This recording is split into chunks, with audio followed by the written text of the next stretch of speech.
Hello beautiful people, welcome back to the channel. My name is Chu and today we're going to be making a super hard trap beat inspired by Gunna's new DS4EVER. We're going to be using pianos, flutes, plucks, and it's all going to be coming from stock VSTs. So let's go ahead and roll the intro and then get right into it. Hey, my name is Chu and I make beats. I've sold thousands of beats to artists, I've gotten major placements with my beats, and I've even gone platinum internationally with my beats. I love making beats. More than that though, I love teaching people how to make beats and how to achieve growth as an internet producer. I'm really glad to have you tuning in today. Your viewership means everything to me, so I plan on delivering a ton of value. Before you continue on to the episode, be sure to check out the description for a ton of dope free stuff. You'll find the free 14 drum kit down there. Most, if not all, the drum samples used in this video can be found in this kit. You'll also find access to my newsletter. You can join for weekly producer gems, discounts, and more freebies. Join my Discord, follow me on Twitter. There will be links to both of these down there as well. Hit the like button and comment on what you'd like to see in the future. Feedback like this is so important for letting me know if I'm making the right types of content or if I need to go back to the drawing board. Smack that subscribe button so I can buzz away in your pocket the next time I have some fire new content for you. And thank you for 3 years of continuous amazing support. I wouldn't be here without you. Okay, now on to the video.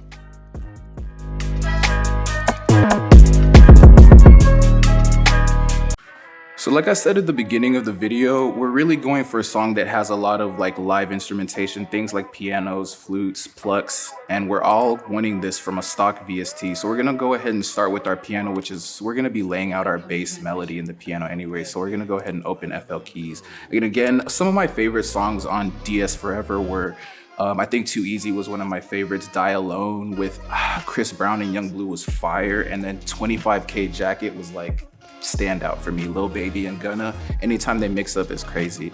So maybe something super hard with some dope plucks as like the main instrumentation, something repetitive, or maybe something kind of emotional, melodic. We'll just see what the chords kind of speak to us today. Going to go bring in some scale helpers. I know there's like another better way people suggest to do this. I just like doing it this way because it maps out on my chords automatically. I don't have to really like overthink. I'm a creature of habit. Like, you'll always hear me say that. So that's the thing about being a producer. You just need to find a system that works for you and do it that way. Don't let too many people talk you into doing things that make you uncomfortable if you have a system that works for you. So yeah, we're gonna lay down this basic 1 chord from the natural minor scale. It's already hard. So let's do something like this. Let's probably just repeat that chord over, bring this down. So I'm gonna go ahead and lower this BPM a little bit so we can get a little bit more of a bounce going, something a little bit slower than we usually do on this channel.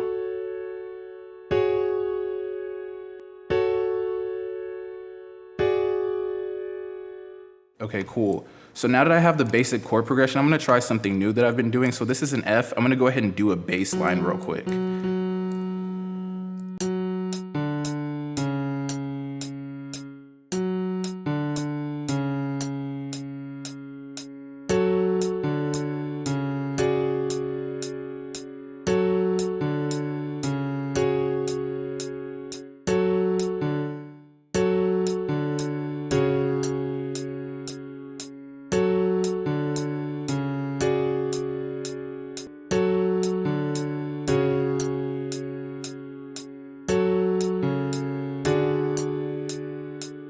Very cool. So now let's add some stuff on top.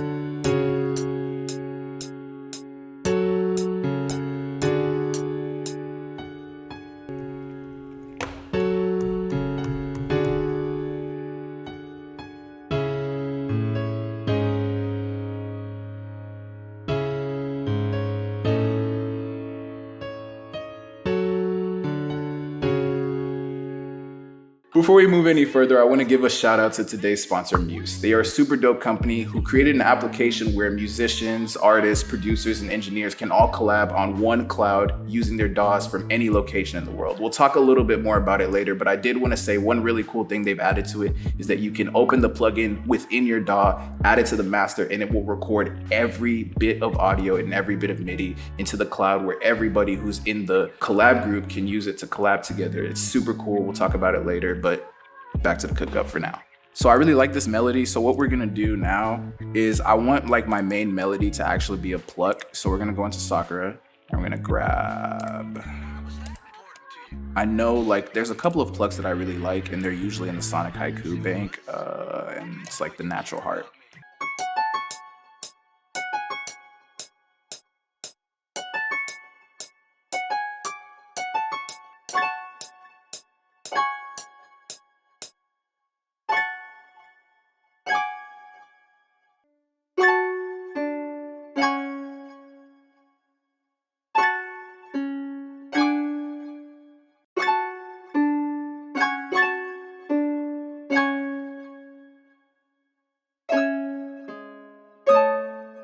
Okay, so now we're going to just lower the pitch in general. So F sharp, D, C sharp, C sharp minor.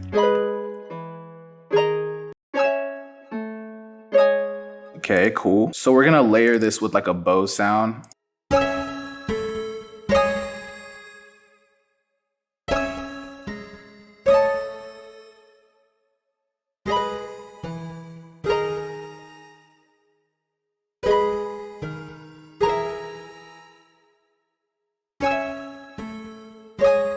Fire.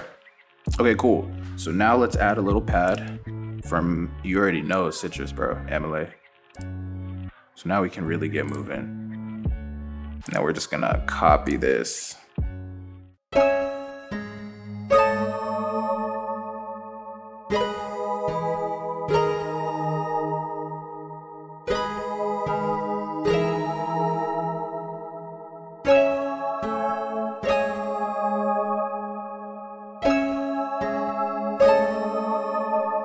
Okay, let's add some strings from Morphine.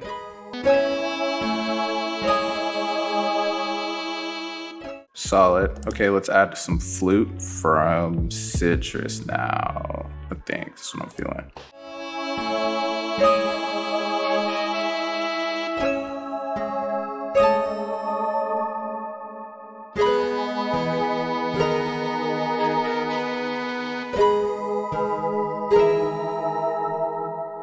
Something I wanted to point out or like make a note of is that a lot of times I've noticed, and I'm only saying this because I used to do it, when people are trying to make flute melodies, they'll really do too much. But my girlfriend actually plays flute, and like I have noticed that like flutes usually, unless they're doing some kind of solo melody, is more of like it sounds best when it's kind of like an accompanying type of thing, but it doesn't repeat like kind of repetitively. So instead of trying to do a whole flute melody, really just try to do like maybe 3 or 4 notes with the rest of your melody and see how the flute accents the rest of the melody instead of trying to make the flute the main melody. I noticed that once I stopped trying to make the flute the main melody, my flute melodies got better in general. So just, I used to struggle a lot with flute melodies, so that might help someone out.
So now we're gonna route all of these and create a reverb bus.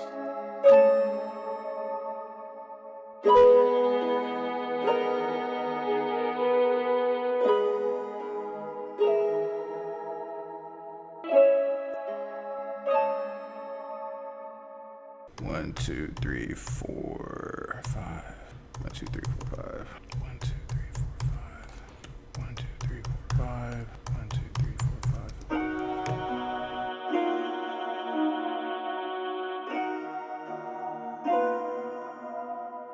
5. All right, cool. So now we can split this and structure it.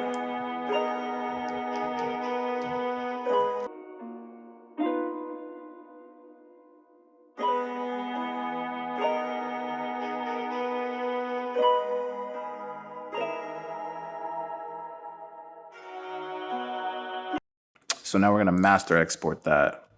And then that should be the last time we need to do anything like that. And then we can just go crazy with the drums. Speaking of which, how do you make music with someone when they are on the other side of the world? Sure, sending files back and forth via email is cool, but I feel like most people think it's impossible to get that in-session workflow without being in person. I've been a producer for about half a decade now, and most of my work has been done remotely with other people who are sometimes thousands of miles away. It's how I've gotten most of my awards, accolades, and placements. I'm going to show you how I do it. I use an app called Muse. I've made other wonky solutions work in the past, such as audio output software combined with FaceTime or Zoom, but that always makes me feel like I'm trying to build a mansion with a few planks of wood, a box of Legos, and a glue stick. Muse is next level. All from within the app, you can share multiple high-quality inputs and outputs. You can share your screen with someone else and they can share theirs with you, and it even has a built-in camera. And that's just the basic stuff. Within the app itself, you can actually record audio or MIDI from someone else's system, so you'll be capturing it in full quality in real time directly into your DAW. You can even drag audio samples back and forth from within the app. There are a ton of other cool things too, but I don't want this 808 tutorial to turn into a video about how awesome Muse is. This is really just free information, so enjoy it. Oh, and speaking of free, the app is free. 100% free, no paywalls anywhere. Shout out to Muse for being amazing and finding a big solution to a roadblock in modern music making. At the end of every month in 2022, I'm going to be running a contest where I pick 5 people from my email list to do a live collab with on Muse. It will be recorded, edited, and posted to my channel with your socials and sites linked in the description and pinned comment. The beats we finish will be sent out for placements or used on my upcoming album. So you can kind of guarantee a producer credit just by winning one of these 10 to 12 contests in 2022. Now here's the catch. First, you must be a member of my newsletter. This is how you'll get notified about the contest, and you can join for free using a link in the description below. Also, you must have Muse downloaded. I will only message contest winners in app, and you'll need a username to enter the contest. A free download link to Muse can be found at the very top of the description in this video. Be sure to add me and shoot me a message in app once you download Muse. I'm gonna normalize this.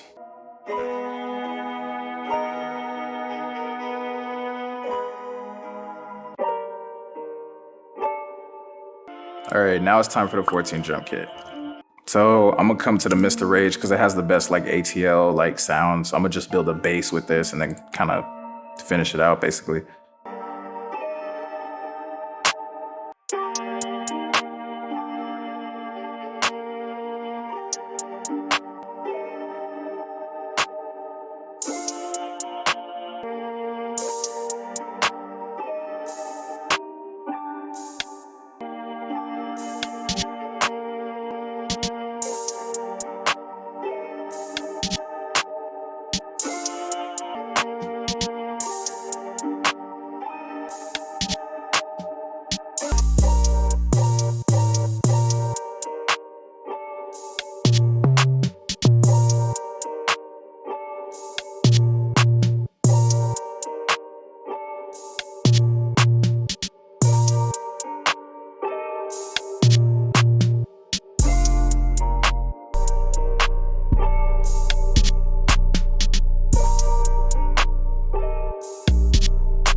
Haha, all right, man. All right, so that was like an actual process. Yo, I'm not gonna lie to you. Like, there was a point during that beat where I was like, I don't know if we're gonna get this done. I might have to start this over. But I'm really glad. That's the thing, man. If you really stick with it, that's the thing that I think using stock VSTs a lot has like taught me is like the discipline to stick with the beat. Because I noticed that when I'm using things like Repro, Omnisphere, some of the more high-end VSTs, or even just like loops, I'm like expecting in my mind that like I need to get this beat done instantly. I need to get it done quickly because there's a lot already happening. Like, there's just so much more expected of me, as opposed to when I'm just using like very raw materials. Like, that's what I kind of consider stock VSTs. They're more like raw materials. You can still build amazing things out of them. It's just that like I think things like Omnisphere, Electra X, even though Electra X is fire, Repro and just different things like that, they're really cool, but those are building materials that already have so much on top of them. Whereas a stock VST might be like a brick, a high-end VST like Omnisphere might be like many bricks put together. It's more like a very complex cornerstone. Like, it's like a piece that you just put on. It's not like a building block. It's got so much more going on. Maybe that's like not the best way to explain like what I'm trying to say, but like what I really do mean is just that it's taught me to really just try to like craft something out of nothing, as opposed to just trying to look for the best materials right from the start, if that makes any sense. So I'm not gonna do too much more talking for this outro. That cook-up was like crazy long, and like there was a lot of detail in it. Definitely go watch it like two or three times at least to really understand the workflow behind this, because this is the type of workflow that a lot of producers, I believe, use. Producers that are in ATL, some of those trap producers that are just super prolific at getting beats out, programming super hard drums, making dope vibey melodies, simple repetitive melodies. I think this process is really dope for just doing things like those producers do, Metro Boomin, Wheezy, Turbo, just to name a few. So again, I hope you learned something dope from my workflow. Thank you so much for coming to just chill with me for a couple of minutes and watch me cook up beats. Drop a like on this video if you ended up learning something new or just enjoyed chilling with me. Hit that subscribe button so I can buzz away in your pocket the next time I have some fire new content for you. Check out Muse, it'll be in the first link in the description below. Download my free 14 drum kit, it will also be in the description below. And as always, stay happy, stay healthy, and always be creating. Just make sure it's dope content only. I love you, and I'll see you soon. Peace.